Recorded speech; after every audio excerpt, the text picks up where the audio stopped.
Hello, everybody. Welcome to Old Ass Movie Reviews. I'm Dave. That's Scott. We, together, as we turn like the sisters on the ocean, we are watching and reviewing Twister. Twister, baby. What'd you think, Scott? This is one of my all-time favorite movies. This is cheesy. It's great as far as effects. The CGI is a little weak now, but it still works really well because they mix a lot of practical effects in. This is just a fun movie that starts off strong, and even though it slows down a bit, it still keeps you hooked in and keeps you watching, and because you're waiting for the next Twister. And it's so cool. The movie starts off with a flashback to the main character, Helen Hunt, as a little girl, and her dad getting sucked up in the air by a big F5 tornado. So the movie after that, we go to the future, and we start off with, here's a little tornado. Here's an F2. Here's an F3. Here's an F4. Yeah. Bam. At the end, we get the big monster F5 that is just eating everything. And it's just so fucking... This movie had me on the edge of my seat every time I watch it. I love it. Bill Paxton, Helen Hunt. You can't go wrong. They're both excellent in this movie. It's such a good movie. Oh, favorite line in your movie? We got cows. We got cows. There's another one. Nope, same cow.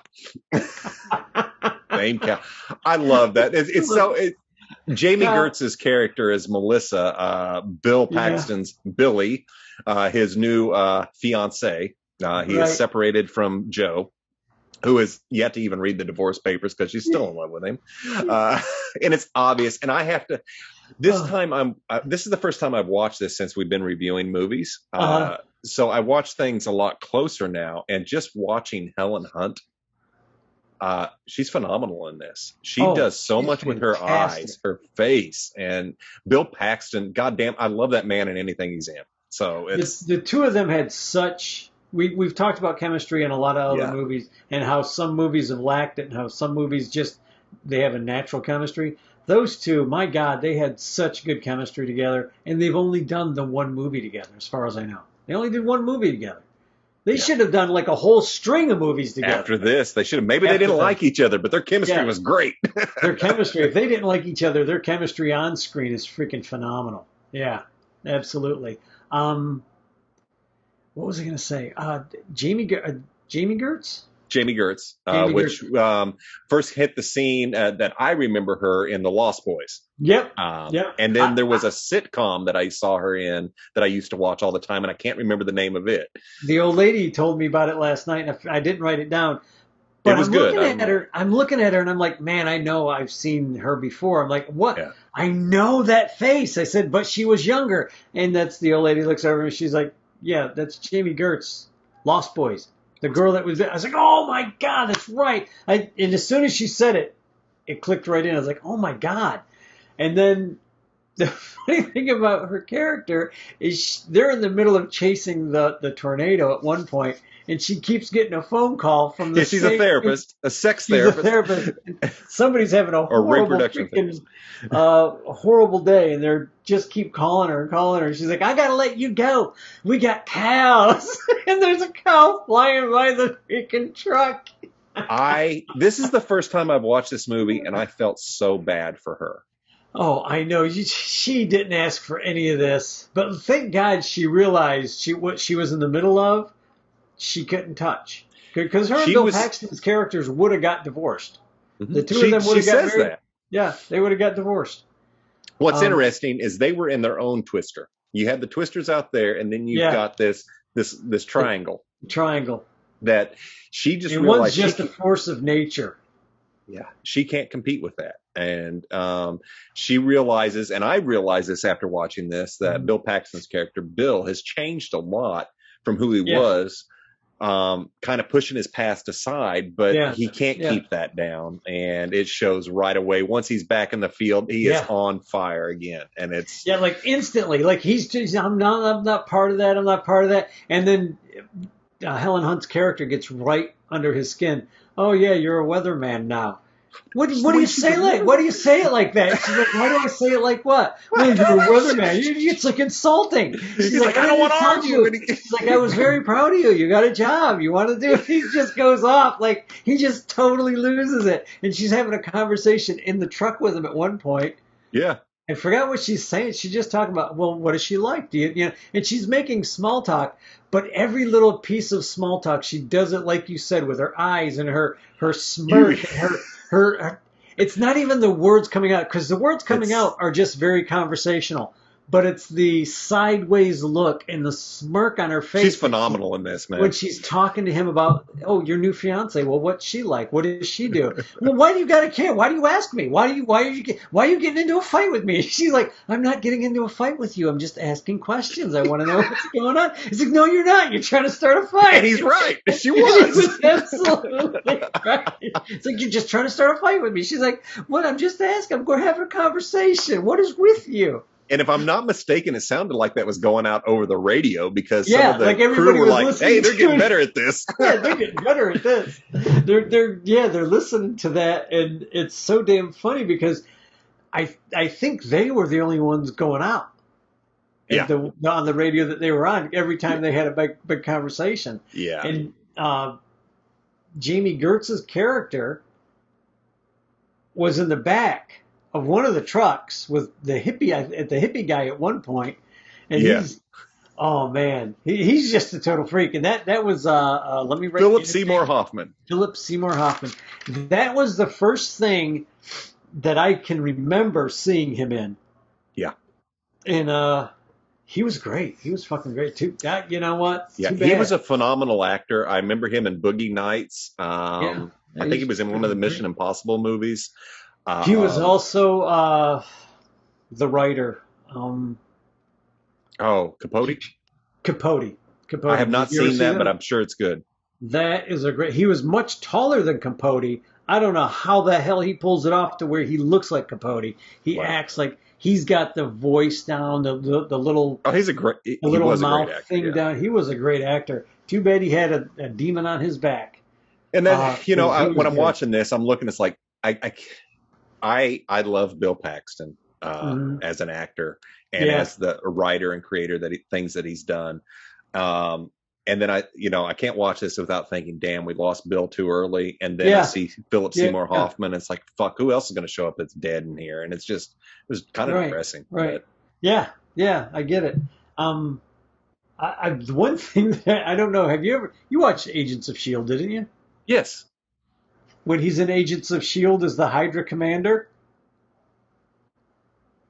Who was? Bill Paxton. Yes, that's right. Agents of S.H.I.E.L.D. Yes, I forgot about that. He's stealing all this shit, and he's making money hands over fist. He does not give a shit about Hydra. He don't give two fucks about Hydra. He's in it for the money. He don't give a shit. And all these guys are, Hail Hydra. And he's like, Hail Hydra, whatever. Get the hell out of here. Yes, I remember that. I never finished S.H.I.E.L.D. I thought it was good. A lot of great people in that. There was a good. I never finished the whole series. I'd like to watch it again one day. Once Coulson was killed again, I was like, I'm done. See, I didn't get that far. I got up to the point right after they had Deathlock in it, which was a very mediocre Deathlock. Yeah. I mean, very mediocre at best. But just to have his character show up in some way, shape, or form was kind of cool. True. Not the Deathlock that I grew up with, not the really cool one. Yeah. we continue to be disappointed and will be on everything because nothing ever tends to nothing ever will live up to our expectations. I don't think. I think we set the bar pretty fucking high. But no shit. Bill Paxton was fucking awesome in this. Yes. I got a couple. Did you read your notes? That was it, man. Just the Star Wars reference was the note. Did I even mention that? You did not mention. Okay, now the Star Wars. Yeah, I believe it's Rabbit or somebody. They're looking at the radar and they're like, "That's not a moon. That's a space station." It's like you did not just do that. I totally missed that too. Yeah, and it's like, oh wow. Oh, I'm gonna have to go back and watch.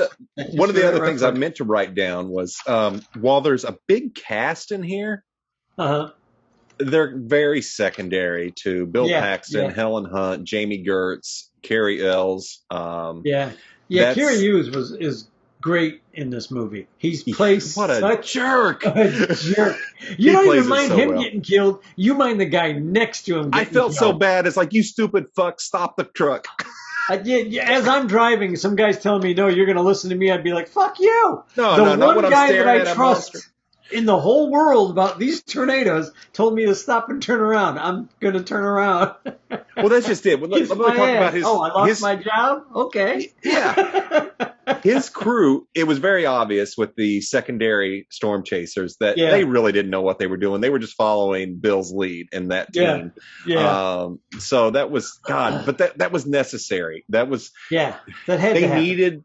Needed those people in there to drive Bill fucking crazy, to get him to fight, to get him to go for it and see what find his passion again. But it just brings me right back to Jamie Gertz's character Melissa. I felt so bad for this woman. She went through hell. Poor thing. That poor thing from the minute she shows up. And what's funny is Helen Hunt's character just walks over. Joe runs over and introduces herself, and they're talking for a little bit. And then Joe's like, well, I got to go. You know, the guy comes out, starts screaming about the storm, and she takes off. Yeah. And then as everybody's driving out, Gertz's character asks, well, did she sign the papers? He's like, no, she didn't. We got to go. And that's how Joe gets him to follow her. Because she never handed him the papers after he's specifically there to get them. So she's forcing his hand the whole time. She wants him back something fierce. And she knows that he's not going to be happy with Jamie Gertz. She just knows it. You know? It's good writing. Yeah. It's good writing because at no point does she say she's still in love with him. But you're seeing through her actions. So with the writing and Helen Hunt's delivery, you can see, and I want to take a second to talk about Helen Hunt's character. It's a very tragic character who very early on saw her dad get sucked up in a tornado, and that hit her. She wants to do whatever she can to prevent that from happening to anybody else.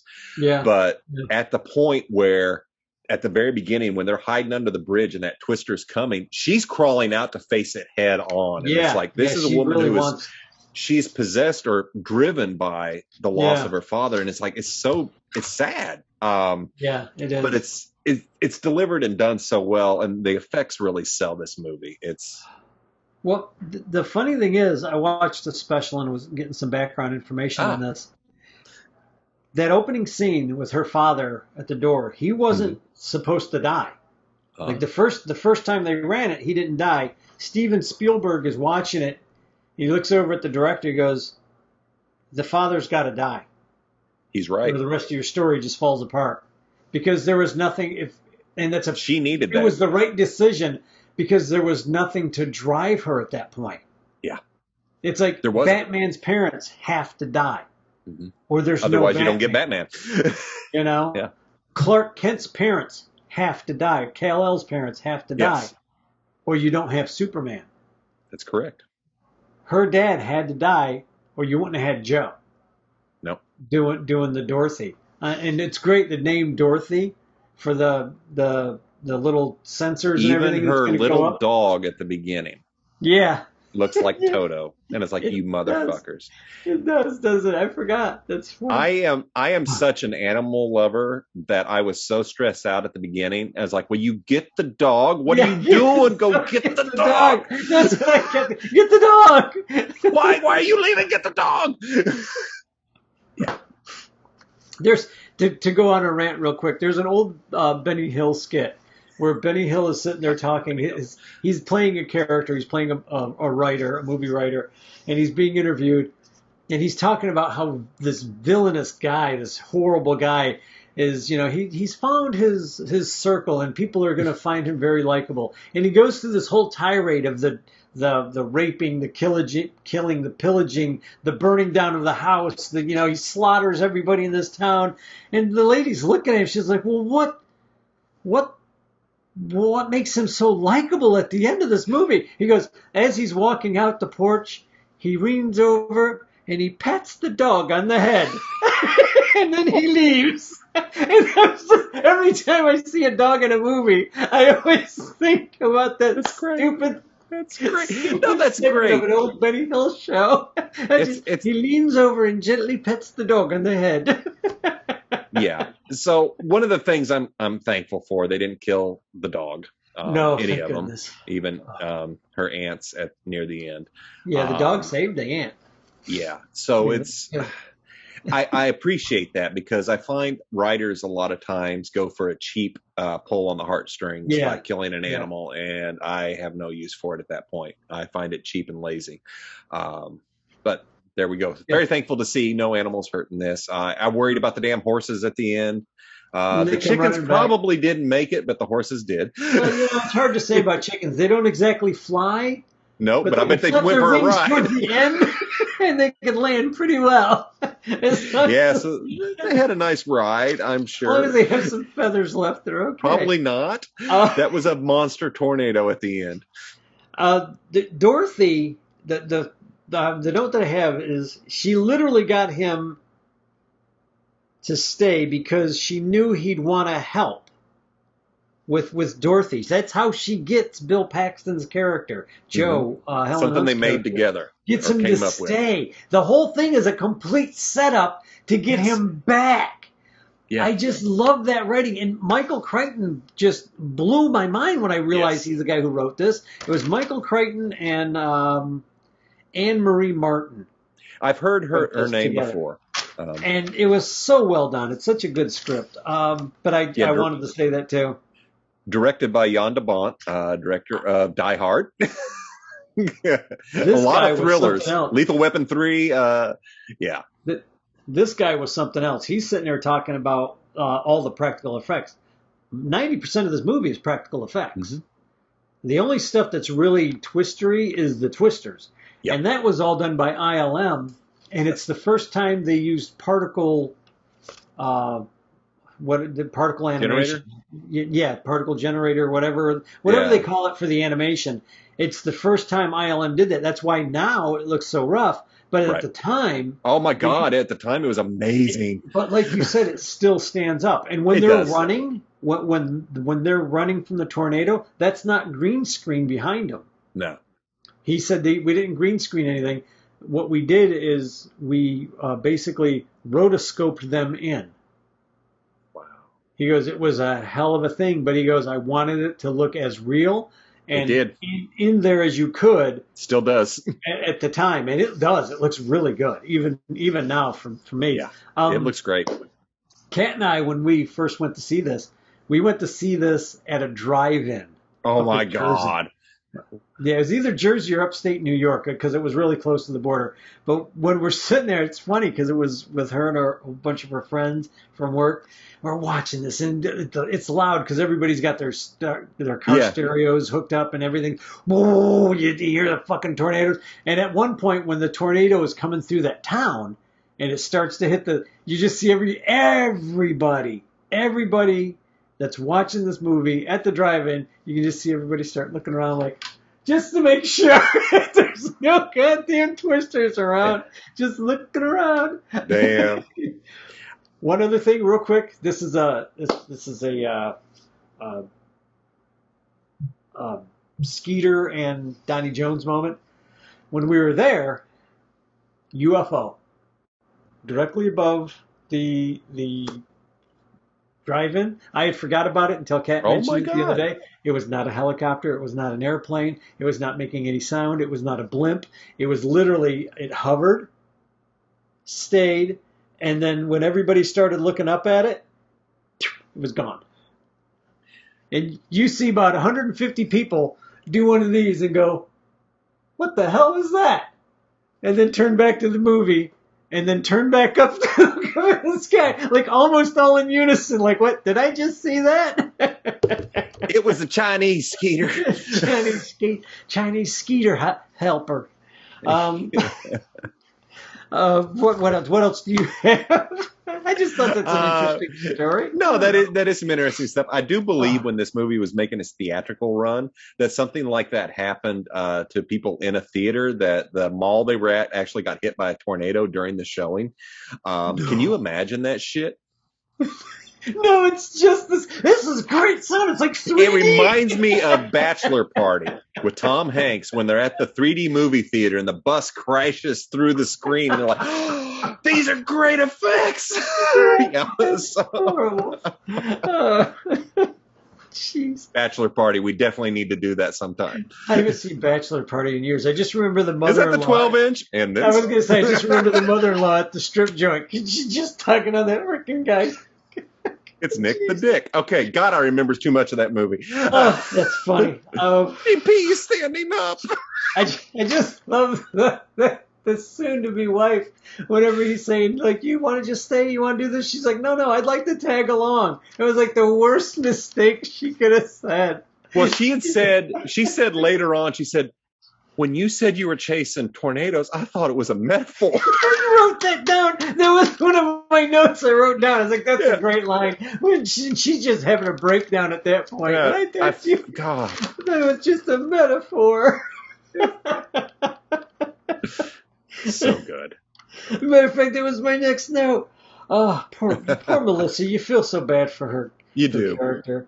The sets, the city, the Wakita? Wakita. That was a real town. Really? That was a real town that had at one point, I think, either gotten hit by a tornado or whatever, but all the debris was all theirs. They brought all the debris in and laid it down. And part of the deal with them making this movie there was they were to clear out the town.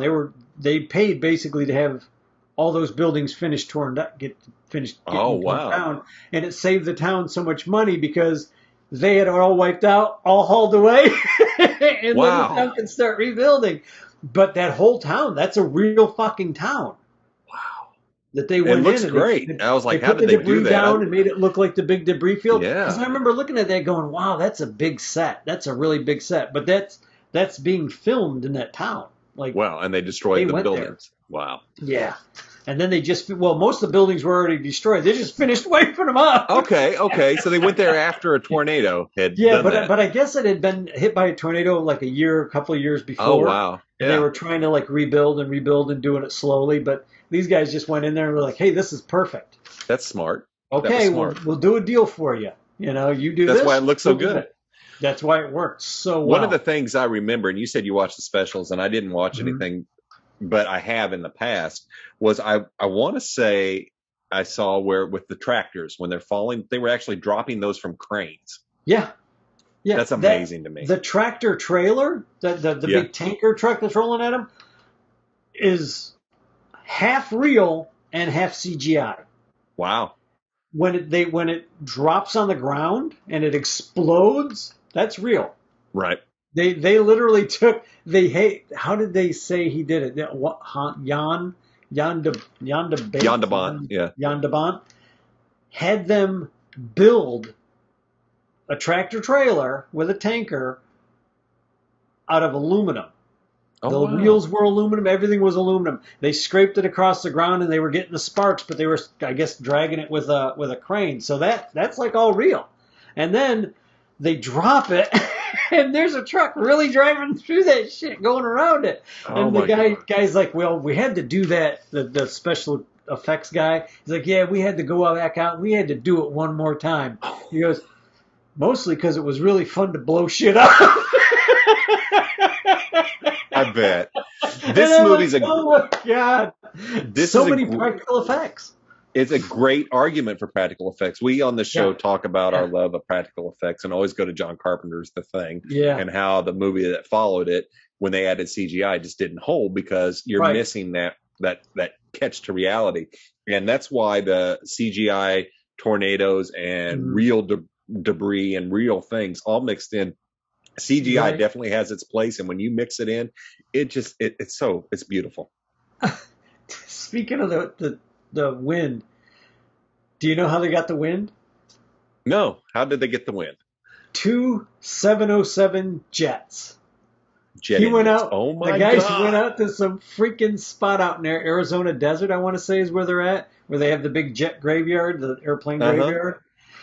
Hey, guy's out there, he's looking around and said, well, what's this? And the guy said it was some kind of super jet. And he's like, oh, that's too big. Or it wasn't big enough. I'm not sure which. But then he looks over at this other one. He goes, "What's that?" And the guy says, "It's a jet engine off a 707. Does it work?" Boom! They crank it up. Boom! She going. He's like, "Yeah, you got two?" They had two of those motherfuckers on sides to get all that wind blowing and shit. Wow. I was like, "Holy Christ!" That's smart, because if they were on a sound stage, they would have done it in a wind tunnel or climatic lab or something used for testing. The fact that they were able to do this out in the open with some jet engines, oh my God, I bet people lost their hearing that day. They had, I forgot how many thousands of pounds of block ice for the hail scene. That's what I mentioned that to Janine last night. I said, my God, they used real ice. Yeah, they're chipping it. And they have the big fan on the back of the truck. They showed how they did it. They had the truck driving that they were in with the cameras and everything mounted on it.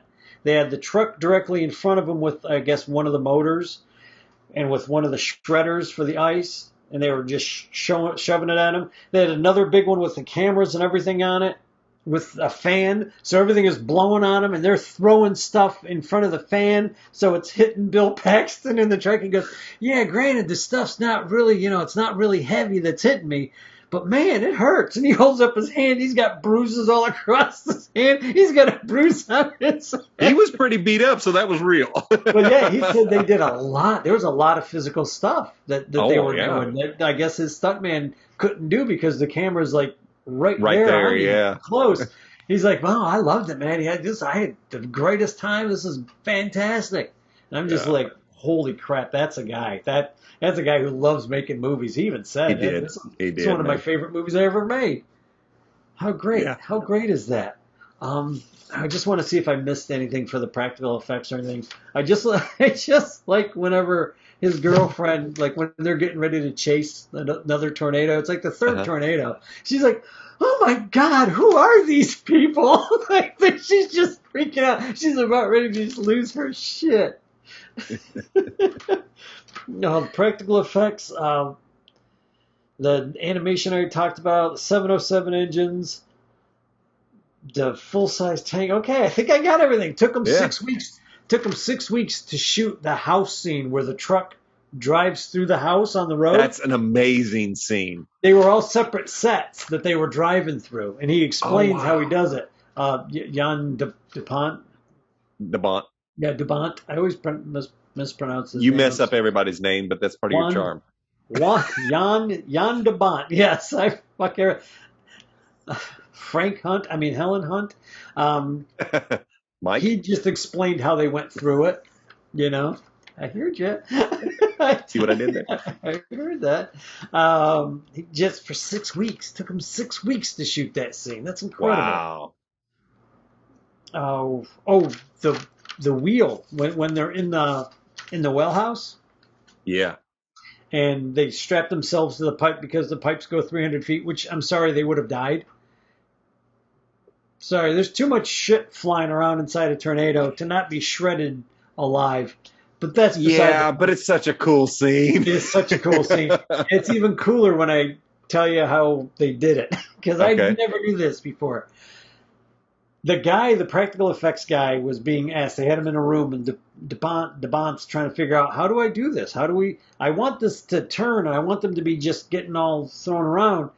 And the guy's like, "Well, why don't we go back to Singing in the Rain?" Or one of the Gene Kelly movies or something. They're like, "What?" He goes, "When they turn the room all the way upside down and the camera just follows them." That's how they did it. They had them strapped. They had them on a wheel that would, like, for lack of a better term, like a wagon wheel kind of thing. Yeah. It's just huge, and it just would turn them upside down. And as they're up on the ceiling part and they're hanging down where the camera's at shooting them, it looks like they're being sucked up. Right. And they have the fans blowing on them. They're throwing water and shit. They're doing the whole thing. It looks fantastic. You'd never know. And they showed the rig, how the cameramen were rigged in. They're in these chairs that they got the four straps in the crotch strap, and the camera's strapped on, and they're right, like, directly in front of them, filming them. I think there's another set underneath them, so they're getting all these different angles of them while everything's turning and the wind's blowing on them. So well done. Again, another practical effect. It's right there in camera. he didn't have to fake it. He didn't CGI anything except the tornado The around. tornado, yeah. You know, see, that's cool. That's cool. that was It just looked fantastic. good. One of the things, and this is just nitpicking. If you watch this, they really miss a lot of continuity issues with the truck windows. Yeah, there's lots of times the windows are smashed, broken, and then the next they're perfectly clean. In a split second, they're down, then they're up, they're down, then they're up, and it's like I know that's a lot of moving pieces. No big deal, but it's just like, guys, you missed the window. the one that I caught the most was whenever they drive past one of the farm equipment things, and on the passenger side, it smashes the passenger side. You see the window get smashed, and then she comes up, like the close up is on the cab, and the window's fine. I think there's maybe a little crack on one side. Yeah, but nothing barely. Like it took. And it's like, and I looked at Kat and said, "Wow, that window got repaired awfully quick." It's the first time I noticed it was last night. But yeah, the acting. Oh God, the acting is just phenomenal. I want to go through everybody's name. Helen Hunt as Joe, Bill Paxton as Bill Harding, Carrie Hughes. Just seriously playing Jason, and he's got that little southern or southwestern accent. And he's just a total dick. He is a dick in this movie. Jamie Gertz was fantastic. Philip Seymour Hoffman.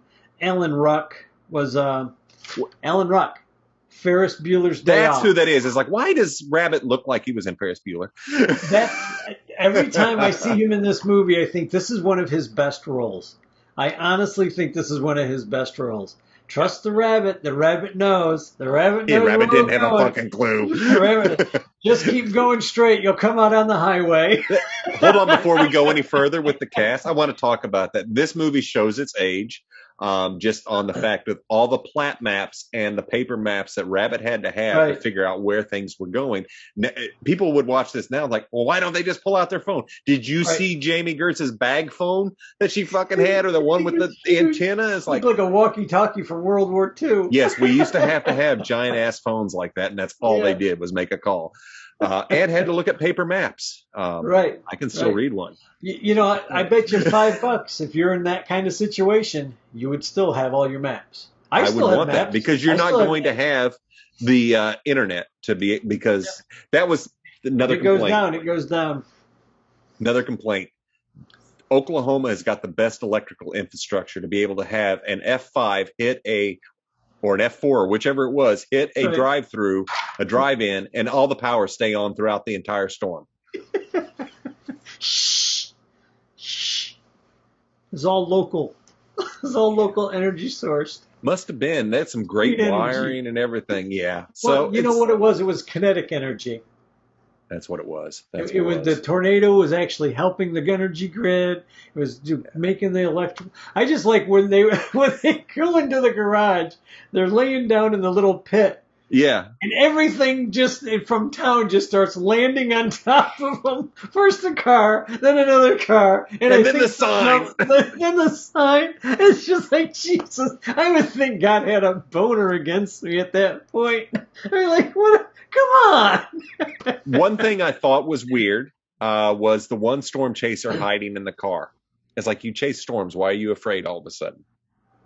Well, I think it was because he literally saw the fucking tornado. Well, that would have scared me too. I think the kid just panicked. It might have been. It just struck me as like, you guys do this for a living. Why are you hiding? Go get, to get safety. I took it as he was like a newer might addition. Might have been. Like whether that's right or not, I don't know. That's how. Not a big deal. Just one thing it made me question.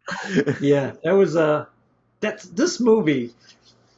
For anybody that's out there that hasn't seen it, we've already ruined it for you. Watch it, because we haven't ruined it for you. We haven't. Really well done. It's a ton of action. It is a movie that should not have worked, honestly. But it does. For me, it just shouldn't have worked. Like, I remember when the old lady wanted to go see it, I was like, really? I like Bill Paxton and Helen Hunt, but really? Then I went and seen it. I was like, holy crap, that's a really good movie. And it still holds up. This, 20 years later? At least? 96, I think this was. I love tornado movies. As a young kid, I've seen tornadoes. I grew up in Illinois where we were constantly running to the basement to hide.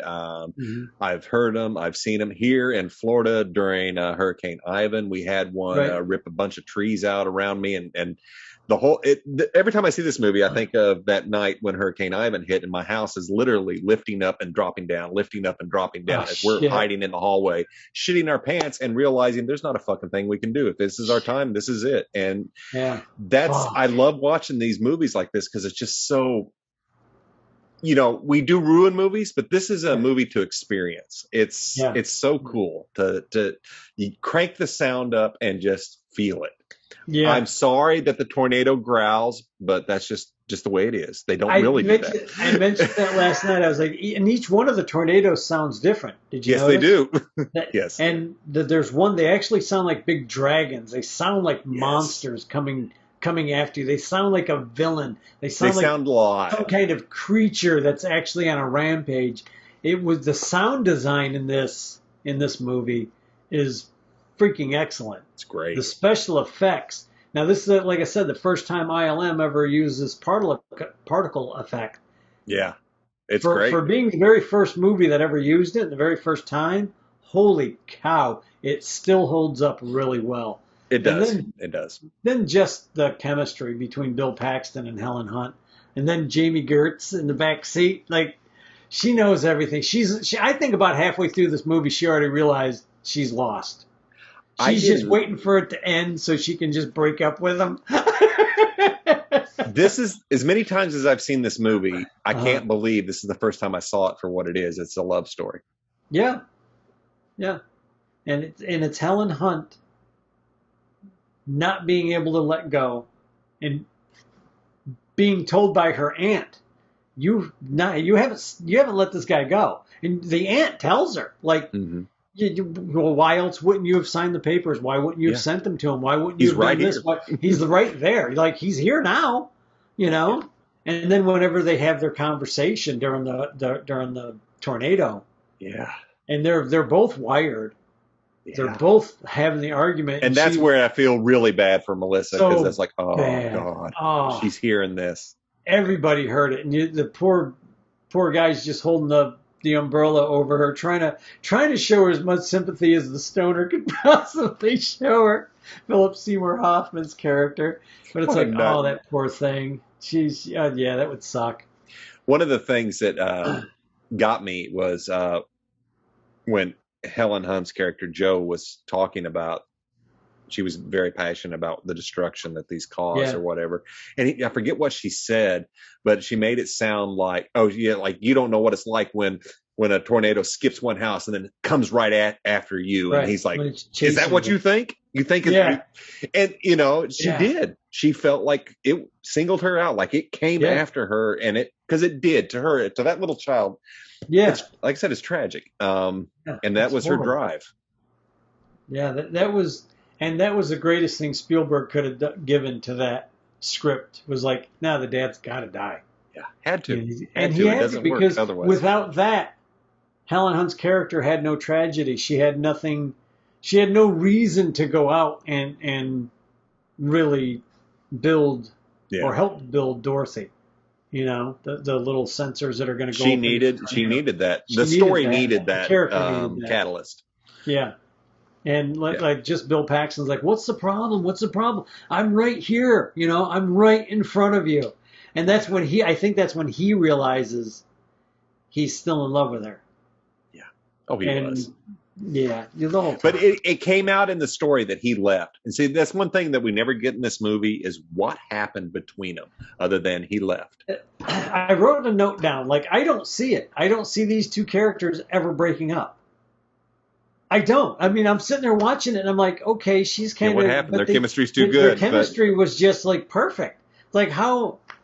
Something. What we'll never know. Happened? Yeah, you'll never know. And the writer's like, they've got to start separated and end here. We'll just start it here. It is a good unanswered question to have because it is. That's all I thought about last night is, well, why did these two break up? Why? Yeah. Why? Are you going to tell me? You're not going to tell me. You bastards. But yeah, this is a great movie. It's got a lot of action, a lot of heart, all the extra characters in it all play their part really well. Um, yeah, Let me Jason. talk about the extra characters. They're necessary, and then they're not. Uh, And I don't mean it any derogatory. I love them all in there, but it gives some comic relief, and right. you're also seeing that this is a crew. This is Right. almost a family, especially when they go to her aunt's house to eat, which is really funny. I mean, my God, Philip Seymour Hoffman. I don't know, man. He was a trip. He was probably really stoned the whole time. Yeah, probably, but he played it well. He got his lines out. That he did. Don't know if they were the right ones, but they worked, whatever they were. So there's that. Right. There's Oops. that. Well, I watched. There was another movie at this time. I want to say it's called Night of the Twister. It's a John Snyder film, Bo Duke. Yeah, It was a made for TV. You know, when all these movie companies, you know, there'll be a hit and it's like, oh, let's make our version. I remember it being good because I'm a sucker for tornado movies. I love fucking tornadoes. And it's really cool, but it didn't have the budget. Right, of course. But it's another cool one. I don't know where I was going with. Oh, other than Twister itself is not. It's a tornado. It's a love story with a tornado side story. Yeah. That takes front. It's weird. It's a weird mix, and it works so well. And I think that's what, to me, makes Twister work. It's not just, oh, here's these twisters. Mm-hmm. Here's something else to latch onto. And I think that's why I always had a problem, because when it's being shown, the trailer, I vaguely remember the trailer showing Philip Seymour Hoffman as the tornado's hitting town, and he's pointing at the tornadoes like, it's here, we gotta run, we gotta go. And that's like one of the parts of the trailer. And then I remember seeing the tornado, and I'm just sitting there trying to think, how the fuck are they going to make this movie interesting? Yeah. Well, they did. I mean, Michael Crichton was a hell of a writer. Yes, absolutely. He was a hell of a writer. And for this to be I don't know that this was ever a book for him. So I'm assuming this is only a movie. And if it is, help me out because I'm having a really dumb moment. Michael Crichton, Jurassic Park? Jurassic Park. Westworld was his first movie that didn't have a book. Yeah. So he strayed from the formula of people playing God. Yeah. Interesting. Yeah. Yeah. Yeah, but it was an actual... It was just an observation. It's like, wait a minute. But with him in it, you know most of that science is real. Yeah. Because Michael Crichton doesn't screw around with science. He's like, they made a point to have that in the dialogue. They actually talk about real, and that was cool. That was cool to see. The thing about Bill Paxton is he talks about whenever they were doing the movie that he was like, well, I didn't know anything about it, so I got into it. I started studying the storms and this. And the way he was talking, I'm assuming he went with some storm chasers. He didn't come straight out and say it, but it sounded like the way he was talking that he got in with some storm chasers and was like, well, show me what you guys do. So he knew kind of how to act or how to play. And I was like, well, that's really freaking interesting. How cool is that? There's a show, it's called Storm Chasers. Yeah, I started watching it. It's old. But these motherfuckers built a tank to punch the wall of a tornado and drive into it. I'm like, are you fucking crazy? No. No. But that's the same premise. And that's one of the things I thought was really neat about this movie is they're showing why they so want to get there, get the stuff in there. Because, and as we're seeing now in 2022, the warnings on tornadoes come so early now. You get some advanced warning a lot earlier. Before, when I grew up in the 70s and 80s in a small town in the Midwest, we got a tornado siren. By the time you heard that siren, that meant somebody saw one on the ground. Yeah. Now we know that it's going to happen. You're already dead. So you had to learn growing up in there what the way the sky looks and know the signs of shit's about to get real. Once the air turns green, it's over. you better find a place to duck and cover because it's an amazing sight. Or it's close by. Oh yeah. I'd seen one. I think I only saw one from a distance as a kid. I saw water spouts all the time. And water spouts are really fucking cool. They're really cool. But to see one at a distance is, if you haven't, keep it at a distance because you don't want one close to you. You just don't. I spent many times under a table, under a pool table in a basement, hearing just the loud roar and the shaking of the house, and coming out and seeing destruction. It's just like, wow, it's amazing. And I guess that's why I'm so drawn to Twist. I love Twister so much because it's like it's a natural phenomenon that is just so awe-inspiring to me. It's so destructive but so beautiful. Yeah, it's all at once. It's a fury. It's a fury of nature. Just it's crazy. How destructive they are is you can see a city, and then if a tornado hits it, you see it the next day, and it's gone. It's just like you said, it hits one house, jumps over, hits you'll have a house that's perfectly fine, and then 2 or 3 houses that are destroyed. It makes no sense. How do they jump? I have no. Just amazing. They go for the closest trailer park.